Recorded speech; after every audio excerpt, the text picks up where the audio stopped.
Coming up on today's episode of Chicago Bears Now, if Justin Fields isn't the guy, want to add that caveat, let's explore some Fields replacements for 2024, some quarterback options in the draft, free agency that the Bears could explore if they do hit the reset button at quarterback. But first, where are you guys at with Justin Fields? If you're watching live, this is the live poll question. If you're not, just answer in the comments.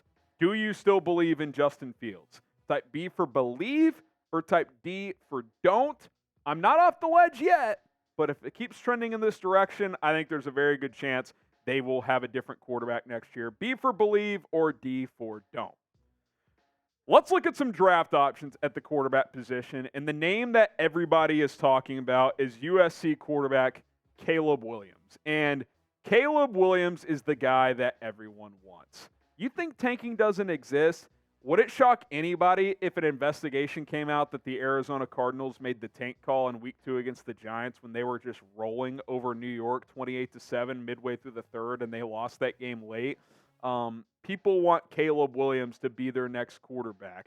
He has been nothing short of prolific in his college career. In 2021 at Oklahoma, he takes over for Spencer Rattler the second half of the year as a true freshman who, by the way, didn't have his senior season in high school due to COVID. All he did was throw for 2,000 yards and 21 touchdowns against 4 picks the last half of that year.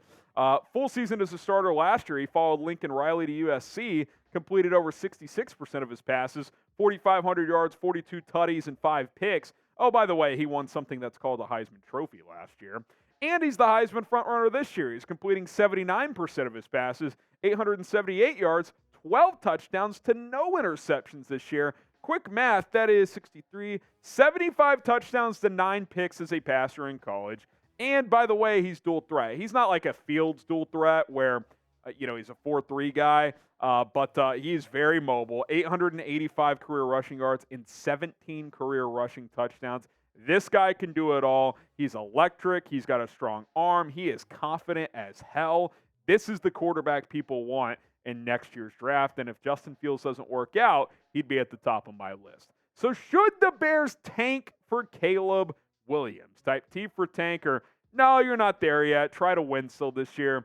I still want to try to win this year and see how the rest of the year goes with Justin Fields, but my opinion of that could change very, very quickly. So T for tank or W for try to win. Next up is Rolly's boy, and we'll let him weigh in here in a moment. Drake Maye out of North Carolina. And I know some people might get PTSD because of Mitch Trubisky not working out, but I think there's a lot of key differences here. And the number one is the fact that he will be a multi-year starter, whereas Mitch only started 1 year in college. Last year, he was unbelievable. 66%, completed over 4,300 yards. You see the touchdown to interception ratio, which is better than 5-1. He's mobile, too. Ran for 700 yards last year, 7 rushing touchdowns. And remember, he's at North Carolina. He's not at USC or Bama at Ohio State. He doesn't have future Pro Bowlers on his roster next to him. Now, this year, while he's still been good, the turnovers have crept up just a bit. I'm not worrying too much about it. I still think he has a really good chance of being a great pro. He's considered by most draft experts to be that number 2 quarterback behind Caleb Williams at this point in time. The guy who's been the fastest riser in the past just 3 weeks really is Colorado quarterback Shadeur Sanders, the son of Deion Sanders, who's Colorado's head coach, as the center of the football universe is somehow in Boulder, Colorado. He's been terrific, man. I watched him slice and dice my alma mater, TCU, in Week 1, which put him on the map. He's completing 79% of his throws, over 1,200 yards. Quick math, yeah, that's over 400 yards a game. 10 touchdowns against 1 interception, 1 rushing touchdown. His accuracy is unbelievable.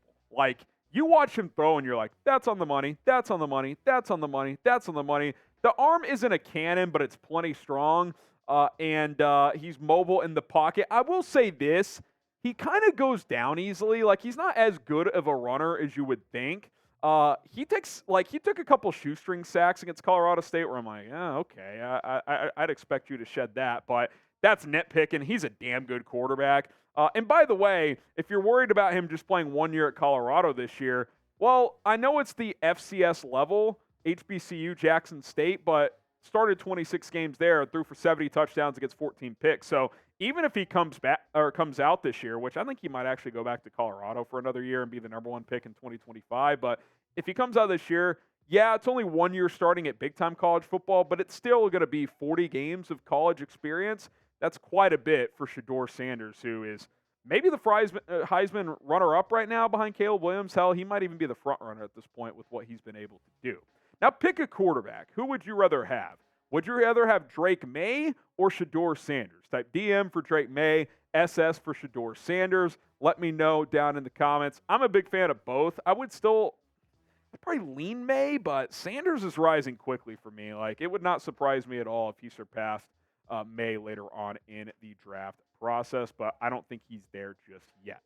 Now, if you're trying to get a last-minute ticket to a Bears game, a Cubs game, White Sox, Bulls, which are just around the corner, or maybe a concert ticket you're trying to get at the last second, Gametime is the app for you. Download them today. You can get the best seats at the last minute. Here's the deal. Flash deals, last-minute tickets, easy to find and buy tickets for every kind of event in your area. You can see images of seat views within the Gametime app as well. Sometimes you check out these different ticket apps and you're like, I don't even know where that seat is. Like, I don't know what kind of view I'm going to have. Am I going to be obstructed in a certain venue? They show you exactly how things are going to look from your vantage point when you get in that stadium or arena. The best part about Gametime, lowest price guaranteed. If you prove to them that you can get a lower price with a different service, they will lower that price to less than what that service was offering. They want you guys to be comfortable, stress-free when you get your tickets. No trouble whatsoever. Get $20 off with promo code BearsChat. That's promo code BearsChat after you download the app. So download the app, create an account, and use code BearsChat for $20 off your first purchase. Terms apply. Again, create that account today. Use the code BearsChat for $20 off. Download Gametime right now. Get those last-minute tickets, lowest price guaranteed. We don't have time to think 3 months in advance. If I wake up on a Saturday morning and want to go to the TCU game, I want to be able to buy a ticket quickly. Gametime going to allow me to do just that. Quinn Ewers is next up here, the Texas quarterback, and I like Quinn Ewers. I don't love Quinn Ewers, and here's why. What I do like, he has all the tools. He's got plenty of size. He's not as big as you would think, but he's plenty big enough. And in the 2 games against Alabama, really, he got hurt his last year in the game, but this year he backed it up. He looked like the best quarterback in college football.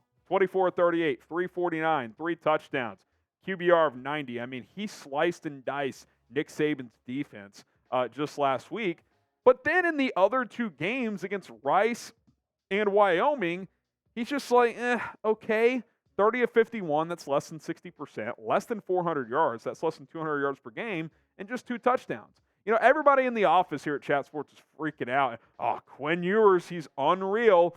Me and Rolly were the only 2 to be like, can we see it more than 1 game? Like, last year he was so up and down, and he hasn't been as down this year, but, like, it's still like this. Like, it's not like he's not dominating. So, a lot of football left this season. What I do like is in the big games, he does show up, and you definitely want that in a franchise quarterback. Penix Jr., which a lot of you guys might be familiar with due to his time at Indiana. I know a lot of Bears fans watch a lot of Big Ten football, and Michael Penix, yes, Penix, get your mind out of the gutter, has had a wild journey in his college career. 6th-year player, so he is a little bit older, and it's been wild. He went to Indiana 2018, committed there, tore his ACL 3 games in, came back the next year to play in 6 games. 2020 tears it again. Then he transfers to Washington in 2022, and that season last year and this year, he looks like a first-round pick with his level of play. Lefty quarterback, has a strong arm, 65% last year, 4,600 yards. He led college football in passing, 31 touchdowns, 8 interceptions. Not much of a runner due to that double torn ACL in the same knee. This year, he looks even better. Completion percentage has almost jumped 10 points. Yards, plenty high. Touchdown interception, it's 12-1. I mean, he looks fantastic. The thing with him that'll be big when he goes through the draft process is the medical evaluation. Is the knee going to check out? Is he going to be one of those guys where teams are scared that 5 years in, that knee's just going to be a problem? Because if that's the case, then he could drop. But if that knee checks out, he's a first-round pick. He's got a rocket for an arm. He is accurate. he rips it. He's not afraid to throw the football. So, and he's just mobile enough where he can manipulate the pocket and buy himself some time and make plays downfield. And that's what I like about him, too. He's always keeping his eyes downfield, looking to throw the football to his receivers. Now, should the Bears draft a quarterback next year? Type D for draft or P for pass. Let me know. What do you guys think? Do the Bears need to draft a quarterback next year? D for draft or P for pass? You look at some other draft options. J.J. McCarthy certainly having a great year. He didn't play as well last week, but he's certainly an option. He could go back to Michigan for a senior season, depending on things go. I do think a couple guys who have college eligibility left might opt to go back because it's such a loaded class and they could improve their draft stock.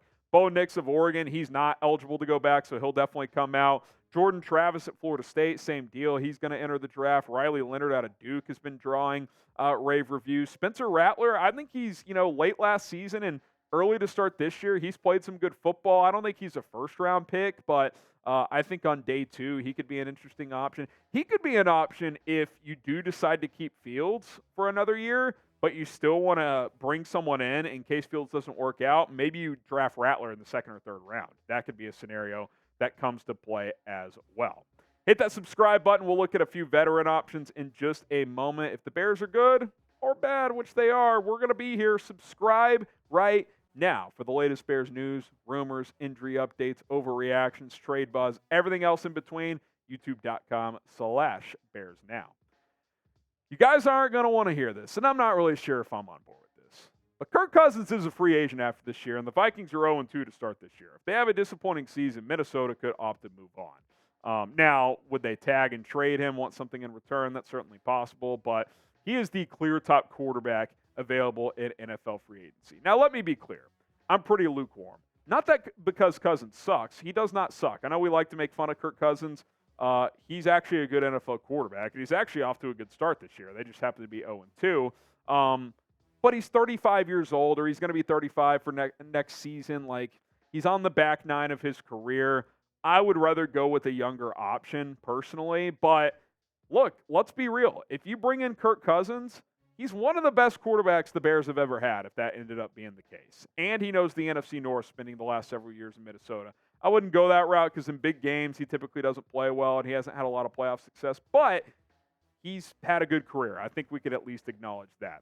A couple other free agent quarterbacks in addition to Cousins. Ryan Tannehill's available. Baker Mayfield, who played well against the Bears last week. I'm fascinated to see how the rest of his season goes in Tampa.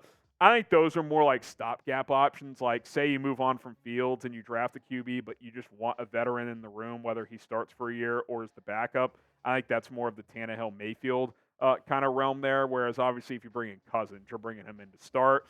So here's where things stand overall with all of this and how it equates to Justin Fields. The bottom line is if he does not play with more consistency and if he does not show more improvement throughout the rest of the season, the Bears will likely look toward the draft next year. They have 2 first-round picks. Like, I think part of Ryan Poles making that move was for insurance if Fields does not pan out to be the franchise quarterback. Now, there's 15 more games to evaluate. I'm not off the bandwagon completely yet, but I'd be lying if I said I wasn't discouraged through 2 games. I think there's a lot of blame to go around. I don't think it's just Fields, but at some point he's got to elevate and he's got to improve. And through 2 weeks, we just simply have not seen that up to this point. Follow me on Twitter at HGramNFL, tweeting about the Bears, the NFL, all of the time, college football as well. If you want to see some clips from some of these quarterbacks, chances are on Saturdays I'm tweeting about them from time to time. It's at HGramNFL if you guys want to give me a follow over there.